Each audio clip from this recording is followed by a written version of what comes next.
pasión del amor en que yo vivo, se ha hecho Dios mi cautivo y libre mi corazón, y causa en mi tal pasión ver a Dios mi prisionero, que muero porque no muero, vivo sin vivir en mí, y tan alta vida espero, que muero porque no muero, vivo sin vivir en mí.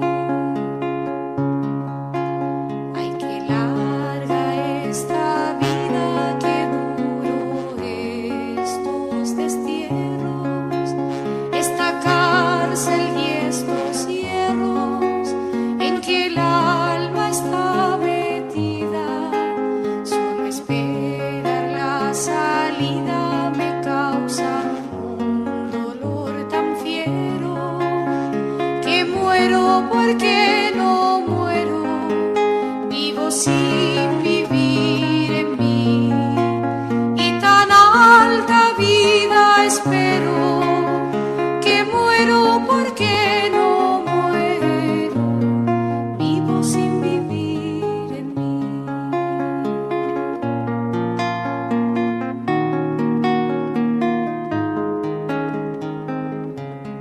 Y damos paso ahora a nuestro programa de vida y obra de Santa Teresa con María Ángeles Álvarez. Buenos días, María Ángeles. Buenos días, un saludo para todos desde Ávila. Recordarán tal vez nuestros oyentes que nos habíamos quedado en lo que eran las ermitas, ese espacio que Santa Teresa va a recuperar para la orden, de lo que supone el retirarse en una ermita, llevar una vida un tanto de ermitaña, y ermitas que siguen estando en los Carmelos. Sí, ese deseo de soledad y de contemplación, ¿no?, que están como unas de las semillas de la propia vida de la santa, y que están también en el alma, pues, de todos sus hijos e hijas, ¿no?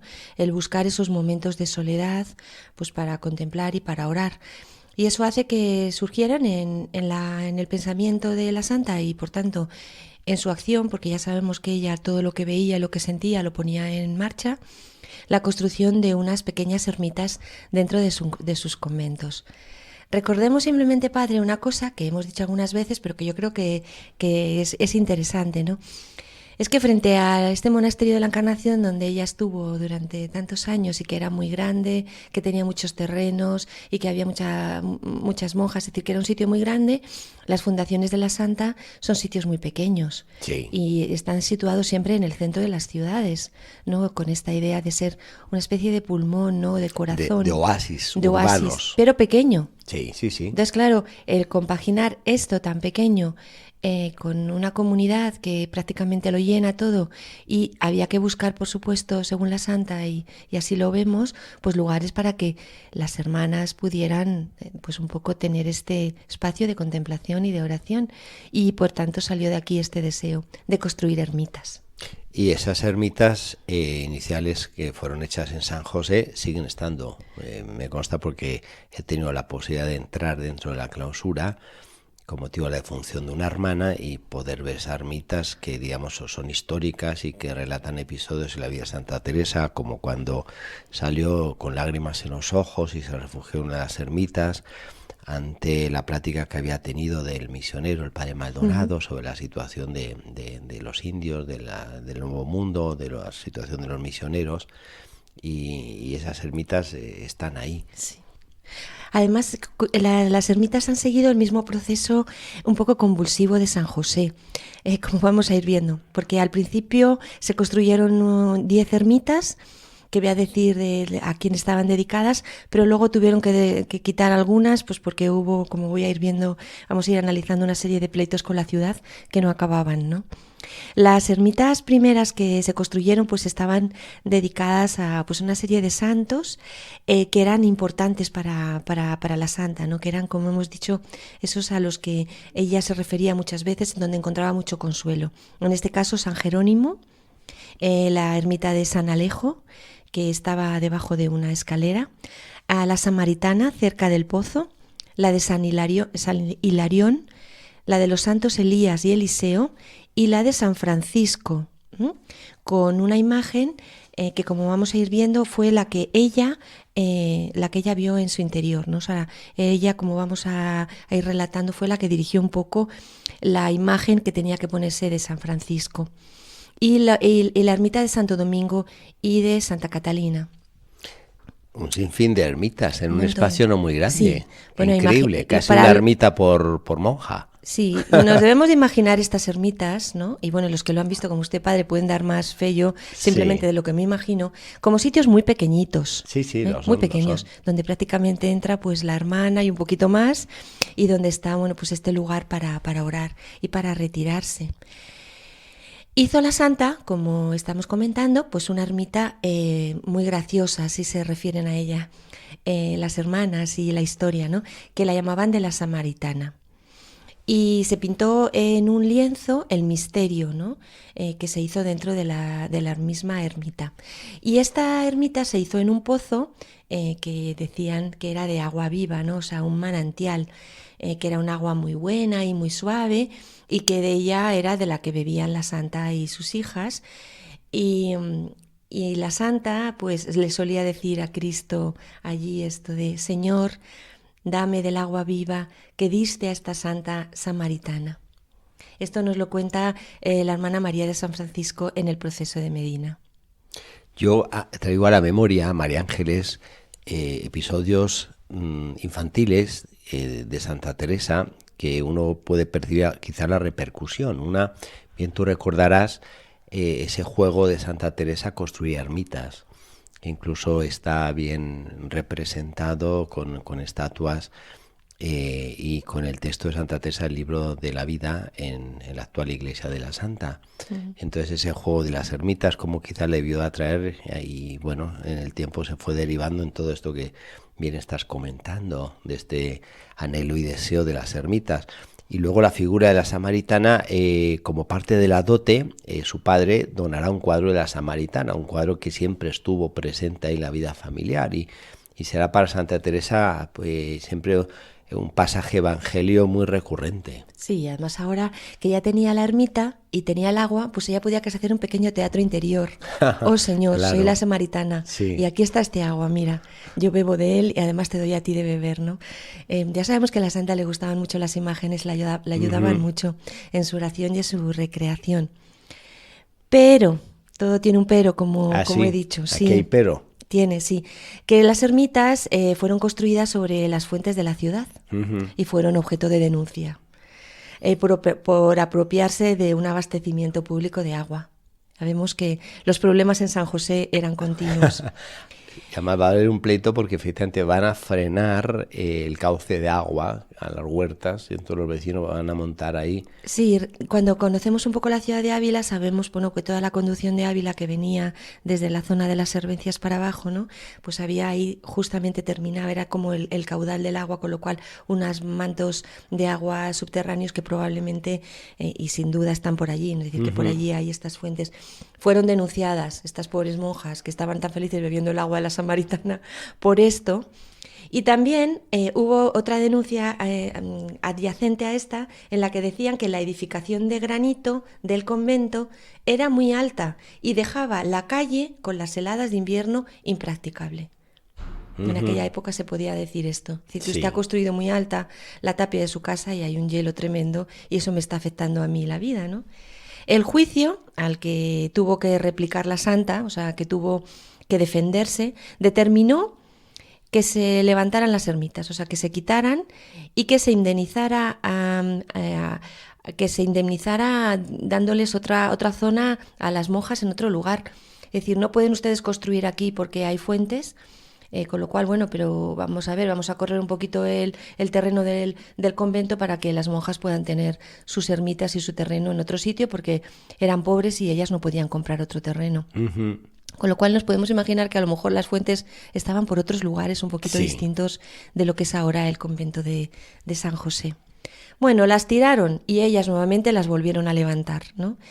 Y levantaron 4, una a Nuestra Señora de Nazaret de la Anunciación, y aquí hay un cuadro que según relatan, ¿no? Pues es muy, muy bonito, ¿no? Que es un cuadro en el que San José se queda dormido mientras la Virgen está orando, ¿no? Y bueno, esta preciosa ermita de Nazaret de la Anunciación, cuentan las crónicas que ahí venía nuestra Santa Teresa y que venía cuando tenía negocios, cuando tenía problemas que determinar, ¿no? Sobre alguna cuestión. Y como María, pues se ponía en oración, ¿no? Y tenía, pues, ella se ponía en oración y tenía a San José dormido a su lado, ¿no? Era una imagen, una imagen muy bonita. En esta ermita, pues sabemos que tenía una serie de libros, porque así nos vamos un poco recreando sobre qué son estas ermitas y qué hacen las hermanas allí. Es decir, tienen una serie de libros para meditar, para leer, para orar. ¿Qué libros tenían en este momento? Pues tenían los Morales de San Gregorio, en romance, es decir, en lengua para que todo el mundo la pudiera entender en español, sí. El Cartujano de Ludolfo de Sajonia, y otros libros, ¿no? Para que las hermanas pues pudieran recrearse, ¿no? Que ya sabemos que para la Santa los libros eran muy importantes, ¿no? Como primer paso para la meditación y en estos momentos de soledad. Estaba en la ermita también en este momento ya de San Agustín, la de Santa Catalina y la de El Cristo atado a la columna, con unas... ella también hizo que se pintara con unas lágrimas, ¿no? Con las lágrimas de San Pedro, este Cristo atado a la columna. Entonces llamaron a un pintor de Ávila que se llamaba Jerónimo d'Ávila. Y entonces tenemos el testimonio del pintor que decía como Teresa se ponía a su lado y le iba diciendo cómo poner las facciones y la postura del Cristo, ¿no? Y que él quedó impresionado, ¿no? Yo me imagino que le iba diciendo, no, un poco más de arruga para allá, no, mire, un más dulce el gesto, no, que gire un poquito. Es decir, porque la Santa tenía la imagen de nuestro Señor Jesucristo en el alma grabada. Sí. Pero la tenía como si dijéramos de verdad, al vivo. Ella muchas veces lo dice, ¿no? Te tengo retratado al vivo, es decir, tengo un retrato de ti. De manera que ella podía ir dirigiendo a este pintor, Jerónimo d'Ávila, exactamente como era, ¿no? No fácil para un pintor, ¿eh? El verse manejado en este caso por Santa Teresa en referencia a cómo debía de pintar. Sí, bueno, vemos cómo la Santa entraba en todo, o sea, entraba en todo absolutamente, ¿no? ¿Y de este cuadro se conserva? Tenemos, sí que está todo este testimonio, yo no sé si estará en la clausura de las hermanas, habrá probablemente que investigar, sí. Sí, habrá que existe, investigar. Vamos, es un buen legado de Santa Teresa. Y además tenemos un testimonio muy bonito que nos dice que cuando nuestra Santa lo vio terminado, pues se arrobó. Es decir, en palabras de antes o místicas es arrobar, es decir, se impresionó tantísimo que entró en éxtasis realmente. Es decir, ¿por qué? Pues porque era la imagen que ya tenía en el alma y había sido capaz de contárselo a este pintor, un pintor, como vemos, muy sensible a lo que la Santa le iba diciendo, que fue poco a poco retratándolo. Bueno. Esto me recuerda, María Ángeles, de un tiempo más reciente, Santa Faustina Kowalska, la aparición que tuvo a Jesús Misericordioso, como también quiso que se pintara y estuvo dando las pinceladas indicadoras al pintor de cómo debía ser el Cristo que ella tuvo en esa visión y que tanto se ha propagado esa imagen de Jesús Misericordioso.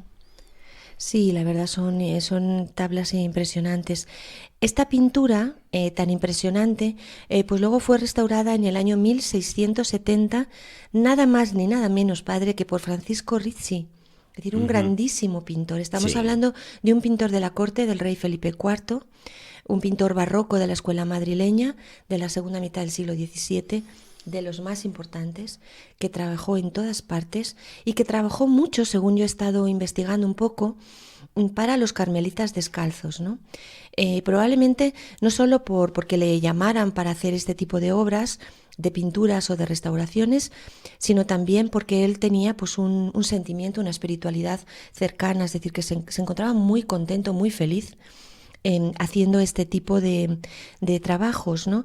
Esta expresión de temas teresianos, el tema de la transverberación, el tema del misterio de la Trinidad, de la humanidad de Cristo, que le iban poco a poco pidiendo para los distintos Carmelos que querían ir teniendo este tipo de imágenes. Y él es el autor de un cuadro famosísimo, que es el cuadro de Santa Teresa en la cocina, friendo huevos, que es algo Sí, que está del sí. convento de San José de Ávila, ¿no? Que es un cuadro del año 1676, bueno, pues que es como clásico de la santa, de la frase esta de entre los pucheros anda el Señor y la santa está friendo los huevos, ¿no? Sí. Es un cuadro precioso. Bueno, como vemos, pues cómo la santa, ¿no? Esto me impresiona, ¿no? Cómo la santa estaba en todos los detalles y cómo ella quería, bueno, pues que se plasmara, ¿no? Como dijimos antes también en la ermita de San Francisco, pues también ella, que había tenido esta visión de San Francisco, pues fue el que le fue diciendo a los que lo dibujaron. Algunas veces eran las propias hermanas, alguna que tenía afición y que tenía mano para dibujar, otras veces, como vemos, eran pintores locales. Al principio de San José no había fondos como para que vinieran grandes pintores como Ularriti. Me imagino. Luego ya después, a lo largo del tiempo... Bastante tenían que seguir construyendo el convento y pagar los pleitos que estaban asoladas constantemente. Claro, ¿no? la santidad y la reforma pues ya fue de otra manera, y entonces pues ya sí que había grandes artistas alrededor de todas las obras del Carmelo, como así ha sido a lo largo de la historia, ¿no? Ahora, esto de las ermitas, María Ángeles, a mí me lleva, y para los oyentes que nos escuchan, cuántos lugares hay en nuestra geografía española de ermitas, en lugares fantásticos. Pensemos en llanuras, en montes, colinas, en lugares muy apartados, junto a un río, y que el valor que tiene de la gente que lo cuida, la da devoción, y tiene un gran arraigo a las ermitas en nuestra espiritualidad. La verdad que sí, muchísimo. Y cuando vamos leyendo a la santa y vamos haciendo nuestras todas sus palabras y la queremos seguir, tenemos ese deseo de buscar nuestra ermita también, Padre. Sí. Buscar una ermita en donde uno pueda ir sencillamente a estar, como hacía ella, ¿no? Como hacen las hermanas, a orar y contemplar al Señor, donde haya unos libros que también pueda poco a poco llevarnos a meditar, donde pueda haber momentos de contemplación, donde uno pueda vivir en el silencio, en la soledad. Podemos buscar ermitas, Padre, como usted dice, que hay a lo largo de toda la geografía española, y ir allí, abrir la puerta, decir, quiero estar aquí un rato y necesito esto en mi vida, ¿no? O simplemente buscar las ermitas en nuestra vida, en nuestra Así casa. que yo animaría a que mantengamos y demos vida a tantísimas ermitas que hay por España, y que sería una pena que, bueno, que se nos fueran cayendo, en fin, que siempre estuvieran cerradas. Yo incluso destaco, y me estoy acordando, María Ángeles, ermitas que en el crecimiento de las ciudades han quedado metidas en la ciudad. Tenemos aquí en Ávila, vamos, dos, una al lado de San Vicente, el Humilladero, y otra al lado de Santa Ana.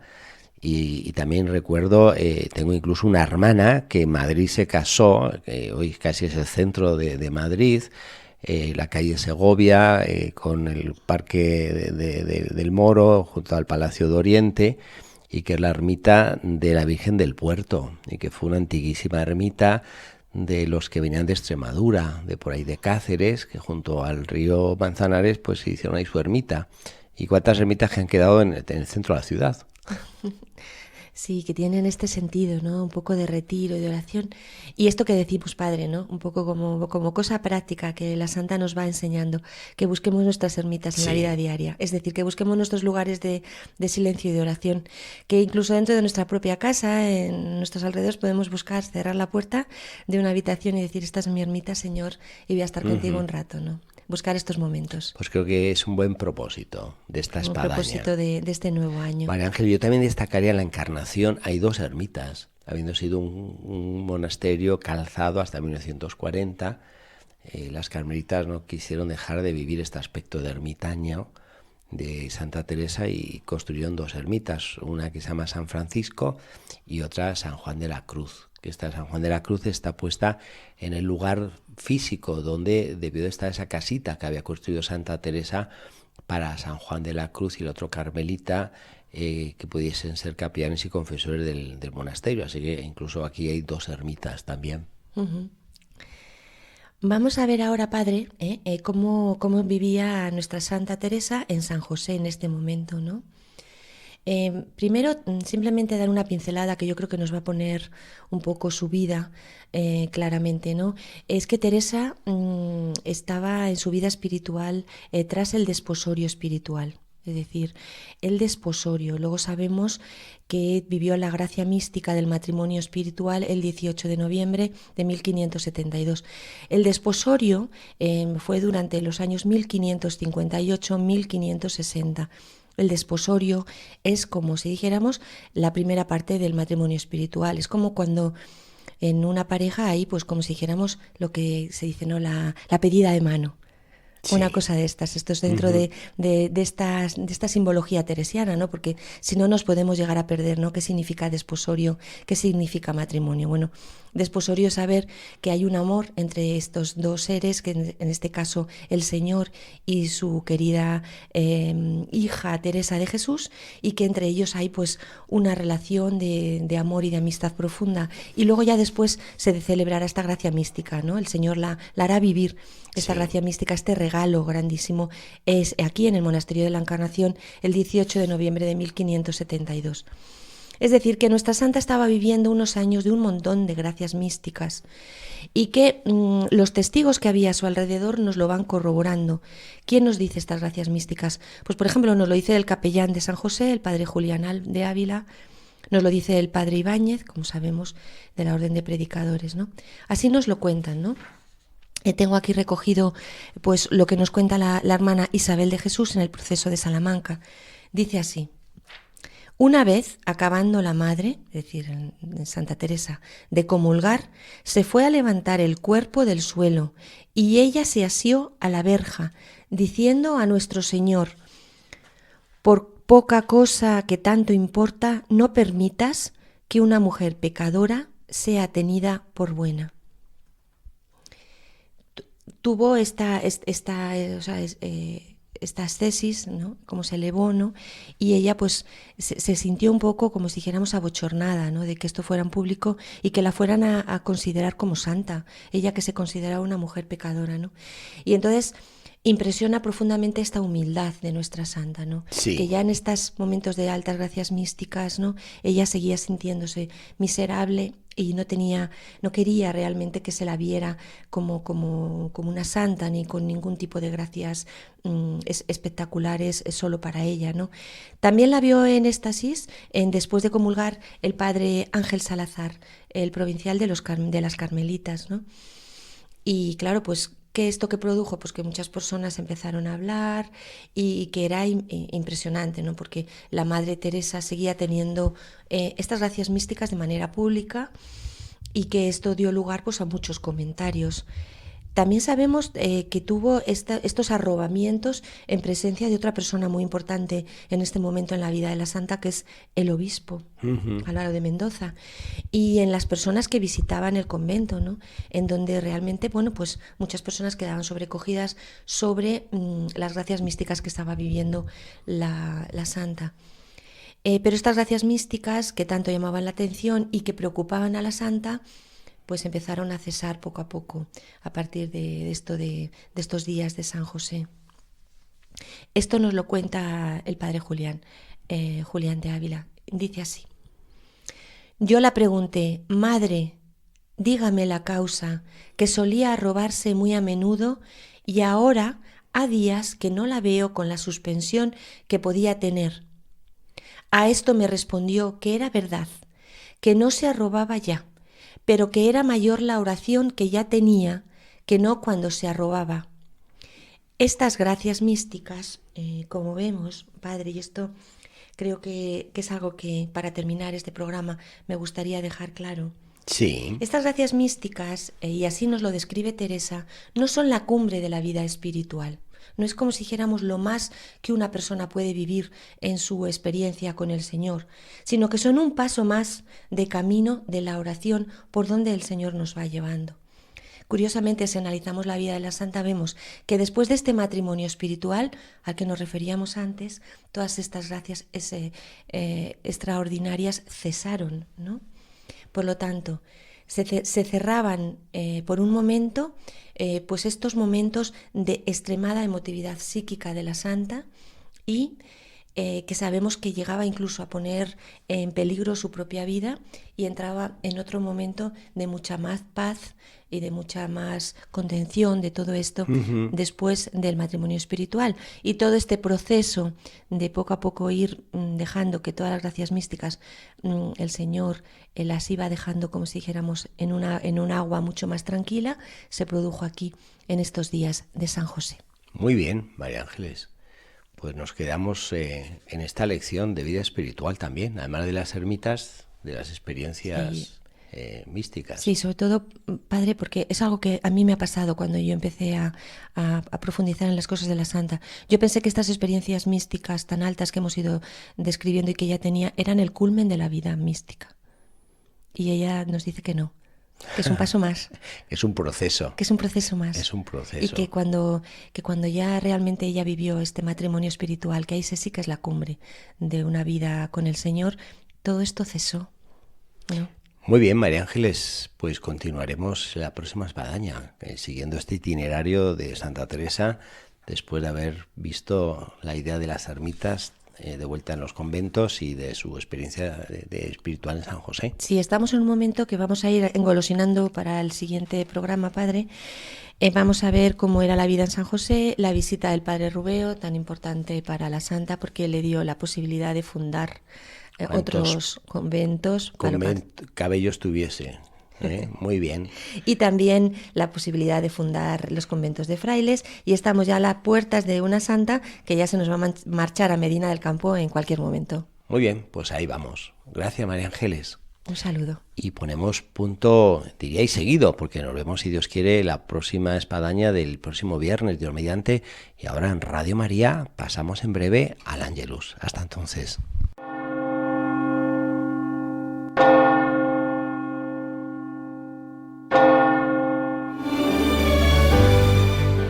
Han escuchado en Radio María La Espadaña, un programa que dirige el Padre Arturo Díaz desde el Monasterio de la Encarnación en Ávila.